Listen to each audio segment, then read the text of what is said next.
So that went well, Taylor. It did. It's exactly as we predicted it. We predicted 6-0. We predicted early goals.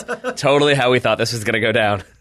So hello and welcome to the Total Soccer Show. Quick take, hot take reaction to USA 6, Honduras 0. If you were wondering where the theme music was, then you've never heard a quick take, hot take show before. This is just our immediate reaction. The game just finished, maybe 4 minutes ago or something like that. We used the restroom, we came back, we're going to record. We opened beers. Importantly, celebratory beers. Those are the only things we did. So this won't be the level of analytical detail that our full review show will have. That will be at, maybe Sunday evening. Yeah.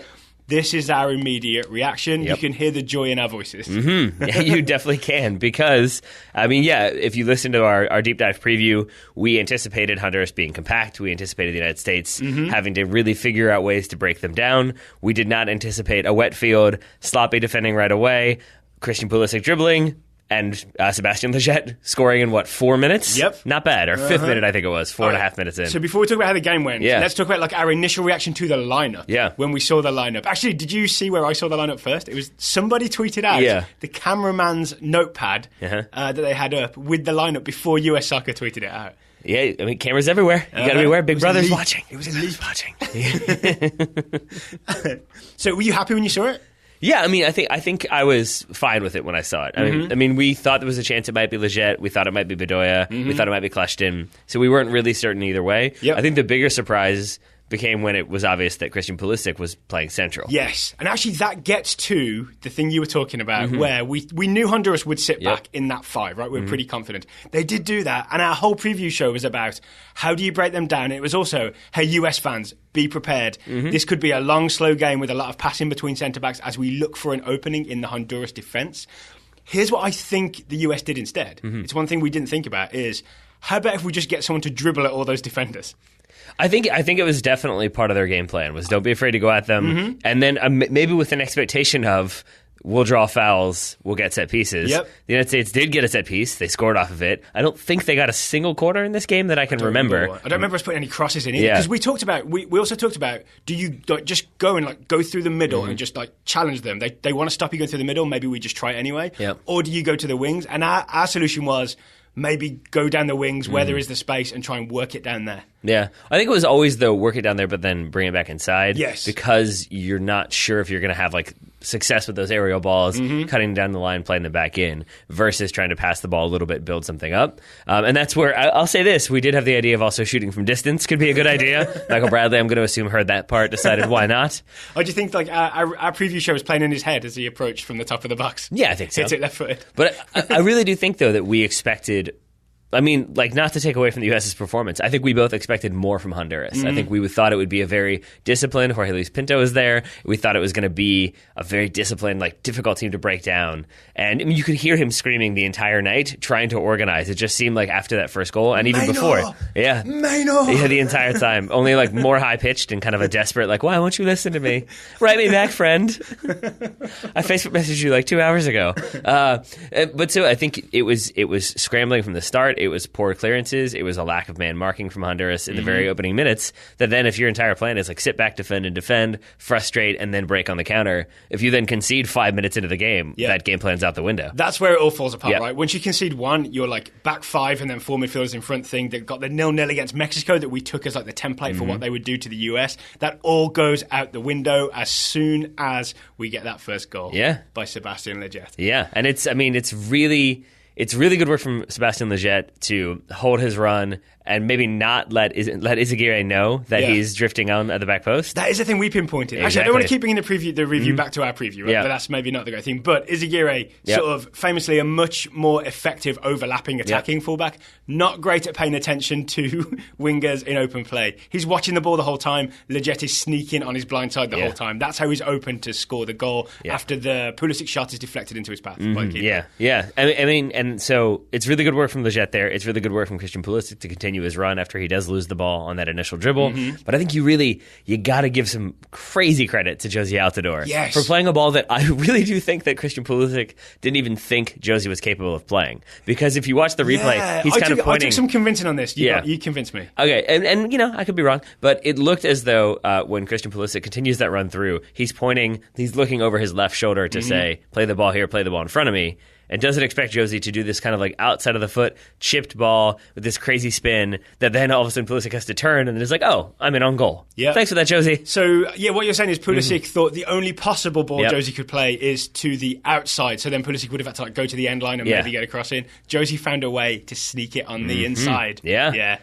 And then maybe that's why Pulisic doesn't score right away. Instead it saves. Maybe he's just sort of like, oh, okay, well, I guess I'll shoot then. I was ready to have to like cut back and try to dribble some more, but this works too. Oh, and I want to get to this idea of the idea was maybe we do dribble at them from the top of the box, right? Because that is what Pulisic did, and he got tackled, but then it sort of everything bounced in the US's favour. But maybe there's a plan of we'll just go at them and have enough guys around the ball, and even if we get tackled, we've got enough people there to figure something out. That could be. And I mean, and it worked tonight. You sound convinced. No, it's just more so that I'm not like, I don't love that game plan so much. I mean, in this case, it obviously worked, and I think it works though because you have that 1 goal lead. So now Honduras have to chase. It's not like they're going to be like, yeah, we're content to sit back and lose 1-0. Yeah. This isn't like a home and away aggregate scoreline sort of situation. And I think it's because the United States does have that big result at the end. 6-0 is a great result, don't get me wrong. But there are still those little moments that are kind of disconcerting. There's some errant passing from Michael Bradley. There's Christian Pulisic for as good as that shot was, which isn't technically an assist. Then he gets the goal. He gets 2 assists as well. But he tries to dribble a lot, and he gets stuck a lot. Well, this was going to be my question. Do you think maybe those were his instructions, though? Yeah. Like Arena said, hey, Christian Pulisic, your job. The reason we're playing you central, which was kind of the surprise, right? The reason we're playing you central is to go at people and just cause some confusion in that Honduran defence, and I would argue that it worked. Yeah, even if it means Pulisic getting tackled and losing the ball and not looking as successful as we would hope, it's still like sows seeds of doubt and fear in the Honduran defenders. Yeah, I think though, I just take issue with the idea that it's just like, just go run and dribble at them. Like, there's no way that was the instruction. That sounds a bit Klinsman-y? No, because I just don't think that would work. I think because you have to have the basis of, here's where you're starting, here's where everyone else is around you, here are the runs that other people are making off of you so that you have the awareness of, I can play it out wide or I can come inside. So I think it's probably much more disciplined than that, but at the same time, it is a little bit of like, but don't be afraid, do your thing. But you could see that in terms of that the United States did have a couple, a few times in the first half, there was a little bit of difficulty tracking who was coming through the middle and whose responsibility that was. I think that points to it's a relatively new formation for the U.S. in terms of going to just a straight 4-4-2 with having Christian Pulisic in the middle. It takes a little bit of getting used to it. I think that's why he had to adjust a little bit. Yeah. I think that's why he looked better, in my opinion, in the second half. I took some convincing as well, because when we were 1-0 up, when the U.S. was 1-0 up, I got a little worried that it was a loose midfield. Because Bradley's sitting behind the other midfielders, right? But then you've got Pulisic as a central attacking midfielder, Nagbe on the left, Leggett for most of it on the right. Sorry, for most of the start on the right, then Bedoya replaces him. But then your central midfield is really like a straight line of Bradley and Pulisic. And it felt to me like there could be gaps in there, and it could be something that's worrying for the United States. The more I watched, the more responsibility I saw from Pulisic, tracking runners, and Nagbe and Leggett/Bedoya, all doing a job that it made that midfield make sense to me, but only once the US was already like 2 or 3-0 up. Yeah, I mean, I definitely see that point. But I also think that where it made that midfield make sense to me is in terms of you would see Michael Bradley dropping in behind Christian Pulisic. So it wasn't quite a diamond. I don't think I would say it was a midfield diamond. It's a T-shape, more like? Yeah, but I think it was definitely designed with the idea of putting the foot gently on the gas. That it wasn't just get the ball and go, but it was sort of... Like you're late for work, but you don't want to get a speeding ticket? Yeah, I think, in that situation, you got to make your peace with one or the other. Right. But here, I think it's more about getting Pulisic in a starting position where he can then help contribute to possession and positive possession at that. Because only a few times did we really see the U.S. do that, get the ball all the way forward and then come all the way back to Tim Howard. They did it a few times, but generally speaking, I felt like they did a good job of keeping possession near midfield, and then on the opposite side of midfield in Honduras' half. It wasn't that kind of slow, ponderous passing. Yeah. And I think a big part of that is putting Pulisic in a position where he is already in a more advanced spot so that he can then dictate play a bit more. I come to think of it, have you ever seen a Bruce Arena team play with 75-80% possession and just pass it around and hope for an opening? I have not. You've not really, have you? Yeah. So maybe we should have expected something a bit more direct from the US tonight than just a slow build-up. Well, if we should have, so too should Honduras. So they did not either. So here we are. Any other bright spots for you? Like, what are you most excited about after this game? I mean, I think, well, if we want to go with one of the things I'm most excited about, I'm going to do it by bringing up a sponsor. Okay. Because today's sponsor is Fuchi, makers of the highly engineered soccer rebounder, combines soccer and squash. Yep. It's great for tailgates. It's great for parties. It's great for just improving your overall abilities or competing against the person who sits across from you at a table 5 days a week. Yeah, exactly. So if you've never heard about Fuchi before, imagine a rebounder that's slightly angled, right? So you play the ball against it, the ball bounces back. You have to land it within a sort of court that is laid out. That's the hard part, right? It is. To make sure you don't overhit it, underhit it. Like a Pulisic pass for a Dempsey goal. Exactly. Has to be perfectly measured. Yep. Fuchi are long-time sponsors of the Total Soccer Show. We love working with them. One of the things we do is we name our bounce back player, our Fuchi bounce back player. Who bounced back the most tonight, Taylor? Well, I have to ask you, are you going obvious on this one? Because if you're going obvious, then I'm going not obvious. You've already claimed Dempsey in a previous bounce back, so I'm claiming him tonight. All right, yeah, that my works. bounce back player is hat-trick hero Clint Dempsey. He had his Logan moment, like old man Dempsey from the dystopian future who steps back in to make things happen. Yeah, and so I think, the reason why I set this up in the first place was to say, it was Clint Dempsey was a bright spot for me because, a week and a half ago, maybe, I was a little bit concerned about Clint Dempsey getting this call-up. I was concerned about his fitness. He hadn't looked that sharp. His last MLS game, he looked much sharper. Yeah. Obviously, tonight, he looked as sharp as you could look. We saw at least the 20-minute condensed highlights, or in some cases the full game, of every Seattle MLS game so far this season, right? We've seen 3 Clint Dempsey performances. I became more and more comfortable with the idea of Dempsey starting in this game each time I saw him. Obviously, Bruce Arena made the right call by starting Dempsey and going the full 90 with him in the end. Yeah. I mean, that might have been his hand being forced a little bit because you had John Brooks subbing off with injury. The good news there being that it's dehydration.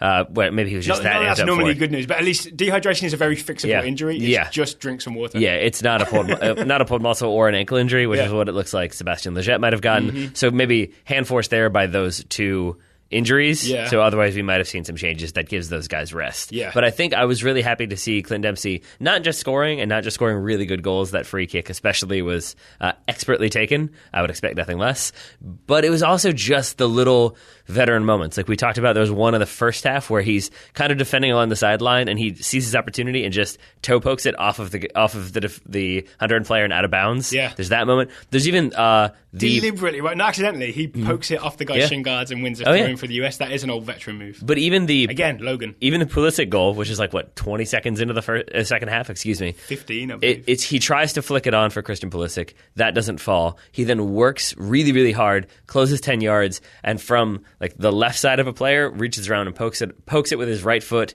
into the path of Josie Altidore. Josie Altidore one times it into the path of Christian Pulisic. So it's the defensive work as well from Clint Dempsey. He just looked up for it. He looked feisty. He looked ready to go. He looked like Clint Dempsey of old. He looked stronger than a normal human as well. So the Pulisic, is this the third goal in the first half? The scoop the scoop Pulisic assist into Dempsey's path. Dempsey is being pulled back by, I believe, it's not Maynor Figueroa, is it Henry Figueroa? Yes. Yeah? Has the hand on the shoulder. Oh, I mean, it should have been a penalty. Yeah. The referee did well not to call it back right away, but it's like hand on the shirt, hand on the shoulder, hand on the hip as well. He's pulling his shorts too. I mean, it's close to it, like a full-on tackle. Powers on. I know I made a Logan reference, but I think it's more like Terminator. You know what I mean? He does. No stopping him. Except that it's a weird like desperation Terminator as well, because he is eventually pulled down. He scores the goal while he's falling down. Yeah. Like it's that lean back sliding volley that he hits after he smashed it into the top corner. Yeah. Well, no, that's when he smashes into the top corner as he's being pulled down. Yeah. So I mean that's very impressive. So I think that's a solid nomination to bring it full circle for why he is the bounce back player, having missed so much time, we thought maybe even a couple months ago wasn't going to be in consideration for this game. Here he is. And to be slightly tactical about it, I still think it's really odd that you got Pulisic as wearing number 10, right, as the attacking midfielder, and then Dempsey coming back into that same space almost. So you end up with sort of 2 playmakers. Yeah. And maybe that is again Bruce Arena's plan to just have a lot of stuff happening just ahead of Honduras' defense. Yeah, I think it was. And I think with a lot of stuff maybe happening that Honduras weren't quite aware of, I'm going to say my bounce back player is Darlington Nagbe. Interesting. Because I think he did a lot tonight. He's not on, as far as I know, he's not on the assists sheet. He's certainly not on the score sheet. I can't think of any, no. But I was really impressed by so much of the little stuff Darlington Nagbe was doing. There was the very incisive passing that we've come to expect from him. There were the really early on in, I think, at the end of the first half and the very beginning of the first half, two very kind of determined runs forward where he's not going to be brought down. So he's capable of making those runs as well. The first impressive US attack was when he shimmied. He sort of went left, right, and just left a Honduran. I can't remember who it is. He left a sort of defensive midfielder behind him, and it didn't result in anything, but it really opened things up. Yeah. And that was the first time I thought, this isn't going to be such a problem. Yeah, I mean, but then even in the final, he went the full 90 as well. Even the final 10 to 15 minutes, he was still sprinting to close players down, doing really good defensive work where he wasn't conceding fouls, but he was closing down a player who was running away from him, and then getting around, jostling enough to be able to win the ball back or help win the ball back. So I thought he did a really good job defensively, contributed a lot offensively, but also just helped maintain possession, moved constantly, did his best to figure out the sort of issues that maybe the United States was having a little bit in that first half with that four-man midfield. He did a lot more tracking than I think you would expect the left midfielder to have to do. More than I think Jurgen Klinsmann thought he was capable of. Yeah, definitely. Which leads me to I've got a final suggestion for Bounce Back. My Fucci Bounce Back nomination, Bruce Arena. Because I remember we had to kind of defend the Bruce Arena appointment, saying, hey, this is like a, old head, steady hand, will just see us through the rest of qualification. A lot of people were saying, no, we're just going back. We're going back to old ways. 6-0 in your first World Cup qualifier. He's possibly sort of rescuing the Hex. Bruce Arena's reputation is the ultimate Fucci bounce back. Yeah, I think Alexi Lalas tweeted, this wasn't a win, this was a cleansing. I think that's fairly accurate. So I think those are three solid nominees for bounce back because you had Clint Dempsey out with injury, you had Darlington Nagbe banished to the hinterlands of Portland, and then Bruce Arena making his return under, I wouldn't say intense pressure, but I would say intense pressure. If he didn't win tonight, there were going to be some complaints. A lot of unhappy US fans. Yeah, definitely. But I mean to say that it's not as though this was a situation of his making, that it's you got to win this game otherwise. It was kind of coming into a situation that he had not created. Obviously there's pressure, but not quite as much as if he had, say, been in charge when they lost those first two games. Okay. All right. So Fucci Bounce Back nominees are up. We should let you know if you want to buy a Fucci rebounder, do your own Fucci bounce backs in your backyard or back garden, as I like to say, at tailgates, out in the park, anywhere you like to play, in the snow, as we heard in a recent video, also good. You can buy a Fucci rebounder you can go to www.playfucci.com. There's a full link in the show notes that take you directly to the product page. You can get the biggest discount possible on a Fucci by going through the Total Soccer Show and using our discount, which is, Taylor? TSS 2017. TSS 2017 is the biggest discount you will get on a Fucci because it's $20.17. Yep. TSS 2017, all one word, I believe, all uppercase. Thank you to Fucci for sponsoring this episode. Indeed. And thank you to those three individuals we mentioned for bouncing back. Thank you to the whole U.S. team for, I would say, overall performing pretty well. As we said, though, there were a couple little moments where we were... Is it that kind of frustrated? I think we have to. I think we have to mention a certain Mr. Michael Bradley. Yep. Okay, so we're big Bradley fans, big Bradley defenders. Yep. I think his goal is going to obscure a not brilliant night for Michael Bradley. So it's funny. You and I both reverse jinxed the U.S. because they went up in the first 5 minutes, obviously. And then I would say for the next 20 or so, still didn't look that convincing. It was, I would say Honduras had the more cohesive passing in the kind of opening 20 minutes, even though the United States were 1-0 up, and looked a little bit more, I don't know, just lively, a little bit more connected than the United States did. And I said to you, does this feel like it still could go wrong? And I think you're yeah, I think so. And then Michael Bradley scored. Or no, then I think the U.S. gets that second goal. Which is Michael Bradley. Yeah, and I think even then though it was because I remembered it being that it was spaced out over the second and third goals. But in reality, I think then you said something I'm a little worried about Michael tonight. I don't know, and then he scores, and it's okay, well maybe that's better. Maybe that's better. But we shouldn't forget what we saw, right? What I saw was, and it may have been that there were just too many attacking midfielders ahead of him, and he was kind of left isolated. But I saw Bradley misplace a lot of passes. I also saw him doing not great defensive work. He was closing guys when he shouldn't have been closing guys, going over and trying to help and not actually helping. He was getting beat to a couple of balls. He was getting some Honduran attackers literally just be too fast for him and run around him. Yeah, it gave me cause for concern. Yeah, there you go. With a C. It reminded me, I don't use one of these, but it reminds me of like a dog on a retractable leash where it like thinks it can just run forever and all of a sudden it has to stop. Yeah. Like there were multiple incidents where he would sprint to cover like 15 yards and then just stop and like be not sure what to do. Yeah. And because he would slow up, that player could go right by him, but because he had closed, other players had backed off. Yeah. And so there were just 3 or 4 different moments where his defensive positioning wasn't great, and it just seemed like he wasn't entirely certain if he was supposed to make a play, Yep. or if he was supposed to shepherd them one way, or if he was supposed to stand them up. Yep. And again, that was maybe that was a learning curve a little bit that he grew into as the game progressed. But I think I had like 3 notes in a row of like Bradley fails to step, Bradley gets dribbled by, Bradley misplaces the pass, tries to recover it, and fouls somebody. I think so. Yeah, you saw a lot of the downsides of his defensive midfielder ring, but there was still, plenty good passes. Like the percentage I'll bet isn't good, but there were enough good passes going forward to make a few things happen for the US. And there's the shot from distance that goes in, right? So, I mean, it's really good work, that goal. Yeah. I think Maynor Figueroa, kind of steps to him and then doesn't. So Bradley sees the space. He's just like, yes, I think I'm going to accelerate briefly and then bang this in the far corner. I think Figueroa wants to step to him and then realizes that there are 2 players running into the box. If he does he that, has to track Dempsey. it would be Clint Dempsey and Christian Pulisic who are running into the box. And I think if you're him, you're like, well, a guy who doesn't usually shoot that often and usually not from his left foot, or the 2 guys who are probably going to score, I'll stay with those 2 guys.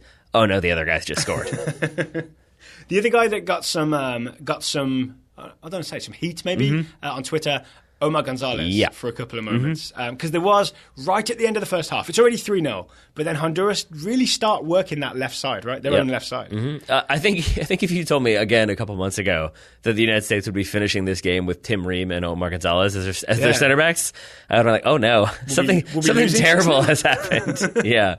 So it's Tim Ream who comes in for John Brooks when he goes down with dehydration. Omar Gonzalez, I thought was okay, but I think had a couple of moments. There was the really good chance for Andino, number 11, came on. Yeah, he subbed in, and John Brooks got the block. Exactly. The block on him, right? Yeah, gets the toe poke away at the last second that the referee didn't see. Yeah, but it comes about because I would say Alejandro Bedoya doesn't do a great job tracking. I think that was Izaguirre. I'm not sure it was who was running through. And then Cameron calls him off. So then Cameron is put out of position a little bit. So I think Omar comes to cover. Cameron should have blocked that cross coming in as well.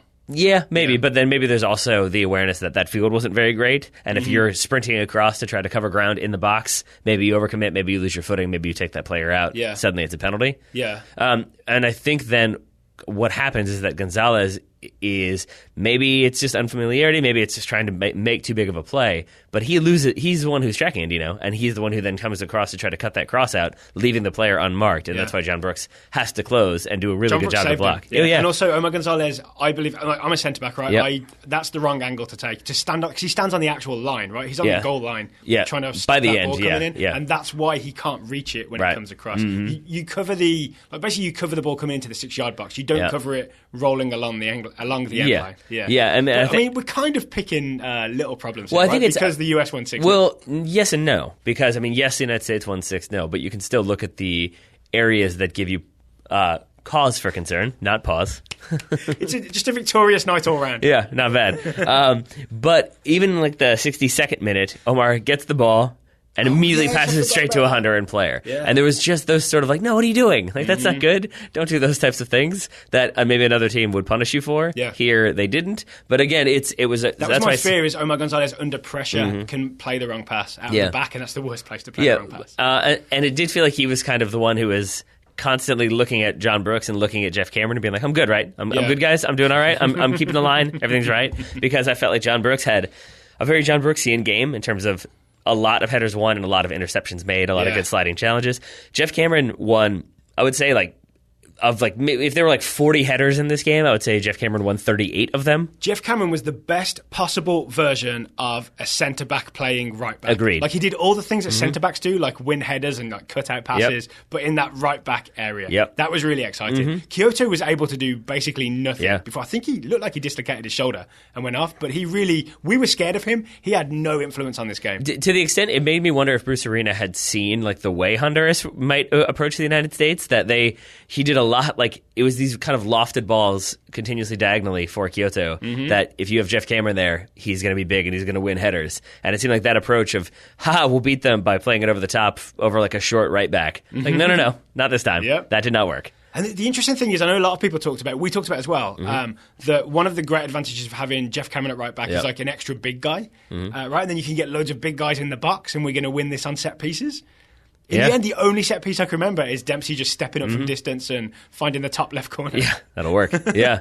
I think my favorite moment of Jeff Cameron's overall evening, though, was after, I think it was like goal number 4 and goal number 5, where he was just, like, his look of complete, like, amused bemusement of, like, what is happening? It's just, it's great to watch if you want to go back and rewatch his celebrations. And Darlington Nagbe had a dead sprint for the first 2 goals after they go in. Yeah. It shows you that maybe he was up for this one a little bit, too.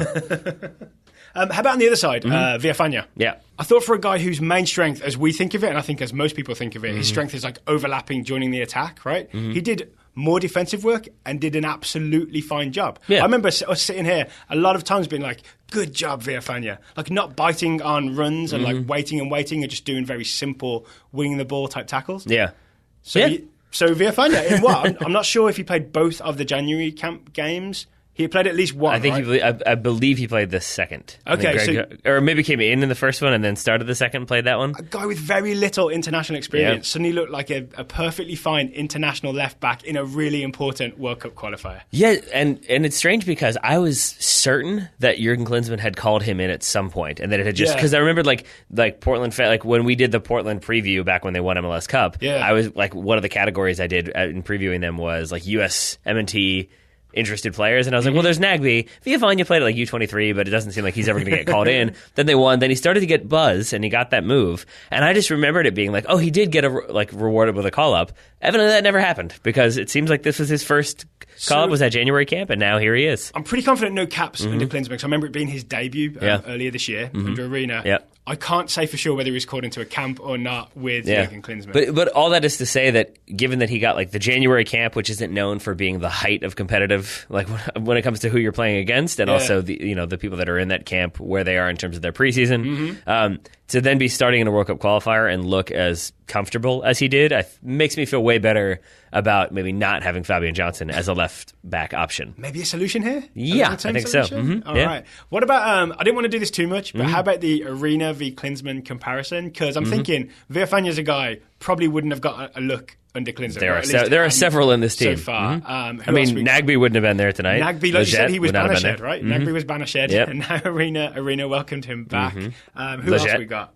Leggett, he didn't. I mean, Leggett did fine things for Galaxy last season. Didn't get a look under Klinsmann, as far as I know. So there's 3 starters. Yeah, I mean, and I think you said it jokingly when we were like talking about it during the game, but I do think that it's likely that you would have seen Jeff Cameron and John Brooks as your center backs, and you would have seen maybe Kellen Acosta as your right back in this game. Yeah, so if Acosta had been in, he or maybe your left back. Who knows? I don't know where he would have put him. Yeah, probably would have seen Orozco in this game.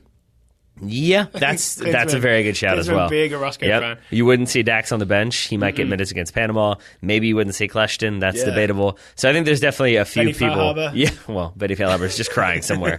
So I do think that it's definitely a different team, and it definitely seems like a team that knew exactly what was being asked of it coming into this, knew what their opponents were going to try to do, and I think that's why you didn't see, for example, Villafana biting on things. He knew when to stand off and when to track his man as opposed to coming inside and following somebody just to follow them. It felt like the United States got very specific instructions, executed those instructions, you see what happens. It's almost as if having a plan is really important and really helpful and helps players do maximize their abilities. Yeah. Is that fair? Shocker, yeah. Speaking of, a guy we haven't, I don't even think Well, actually, but let me ask you this then, because I do imagine that there are people out there who would take issue with one thing, which is that we were very critical of Jurgen Klinsmann when he was in charge for putting in Christian Pulisic in a 3-5-2 in the middle of that 3-5-2 and saying, go at it, dribble, be confident.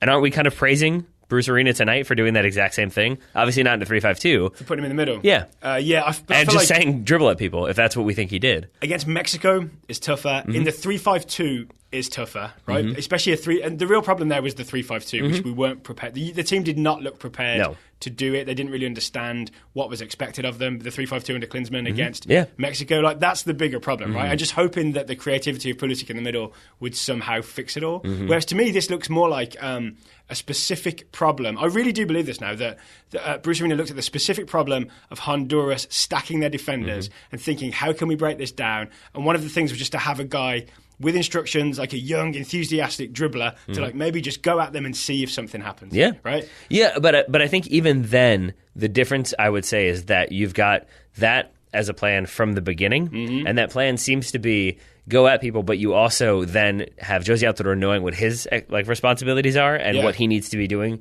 to help that happen and to play off of that game plan. Clint Dempsey doing the same thing. I would say also being given the freedom to dribble a little bit and do what he wants. All the pieces fit together when you have a plan. And so it isn't sort of Josie Altidore making the run that he was instructed to make, but Christian Pulisic has been told, actually, no, you dribble now. And so Josie makes that run, but all of a sudden that ball is never going to come. It felt like everybody was much more on the same page. And while we're on Pulisic, the big strength I saw tonight, I'm not sure if we've talked about this already, so stop me if we have. Quick take, hot take can be confusing sometimes. Pulisic did dribble at people, did get tackled, right? But what he would do is when that ball popped loose, he didn't stand and look disappointed in himself or look at his shoes like, oh.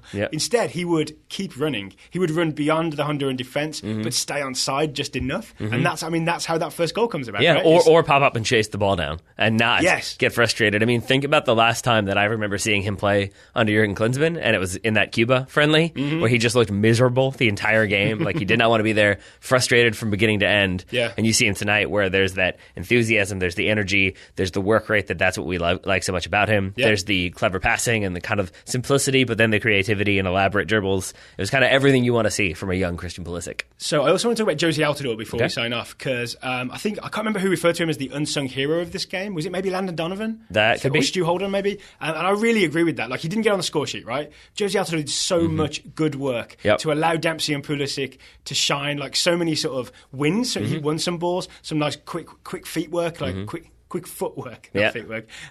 Keep the ball moving, like kind of a creative Josie that we saw, and also an aggressive Josie. He knocked some Hondurans over. Yeah, he did. He did, but again, I would say, like, the difference here, you didn't see that, like, you saw...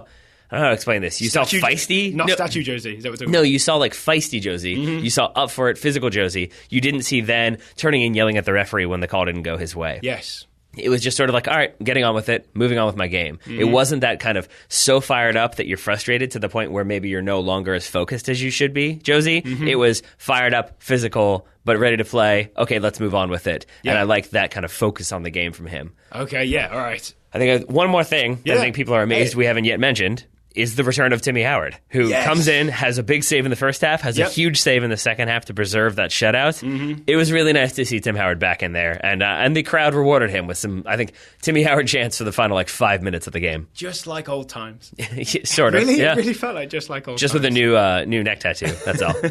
Not a huge fan of that. But I was a huge fan of seeing him in goal for the US, making saves, sniffing out danger, closing it down. Even the Omar Gonzalez play that we mentioned, where he maybe over pursues and the ball gets cut back across and it gets turned out for what should have been a corner. Timmy Howard gets up and kind of does a very aggressive, come on, man, what are you doing? And then they kind of have words, and then it cuts away and it cuts back to Tim Howard, and he's like, okay, I got you.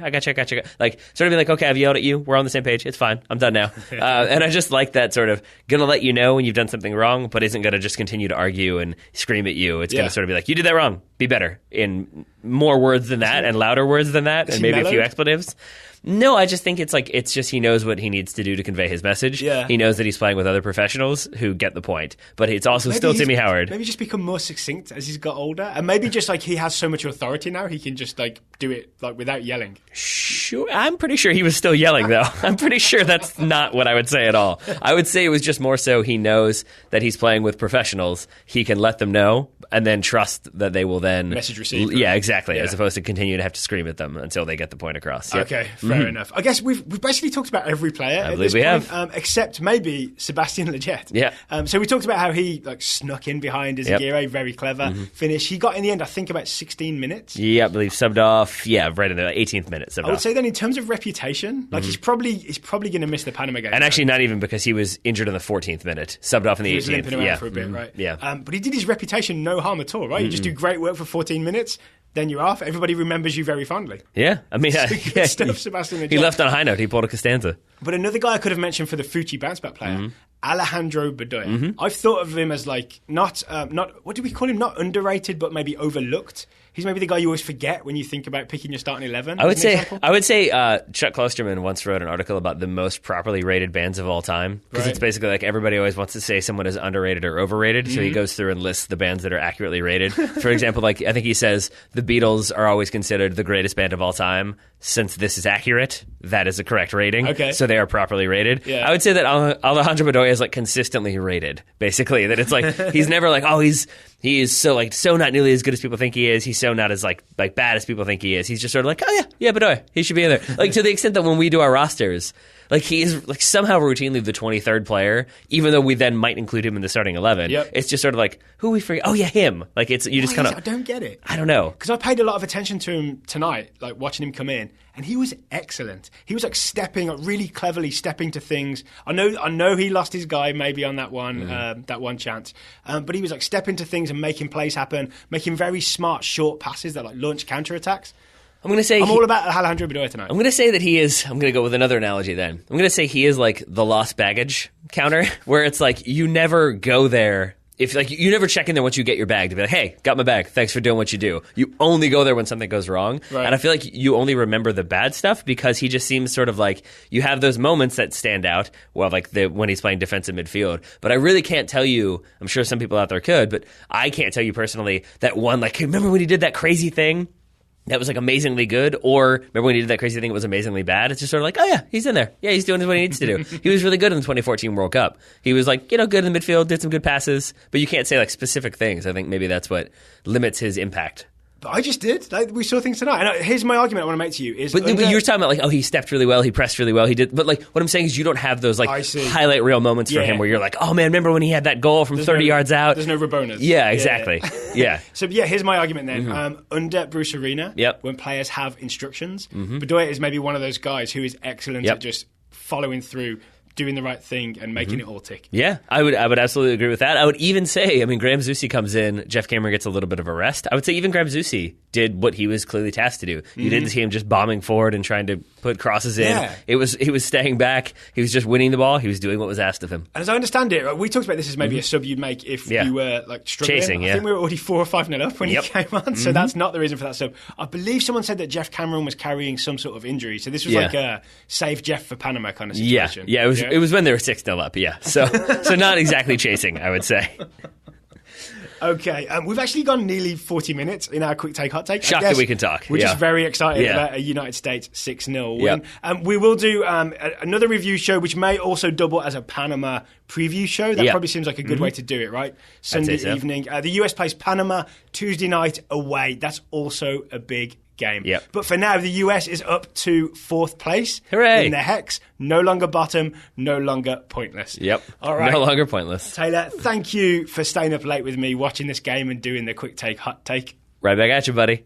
Scott Dickey, sorry to have disappointed you. His prediction was that you were going to begin it by saying, I'm Daryl Grove, and I'm joined by a man who never gets dehydrated. That would have been a good way to go with it. Well, we've learned the hard way when you are talking into microphones, being hydrated, very important. Indeed. Because you don't want that mouth noise. You do not. Before we do that then, we'll say thank you for listening, and we'll talk to you again on Sunday evening.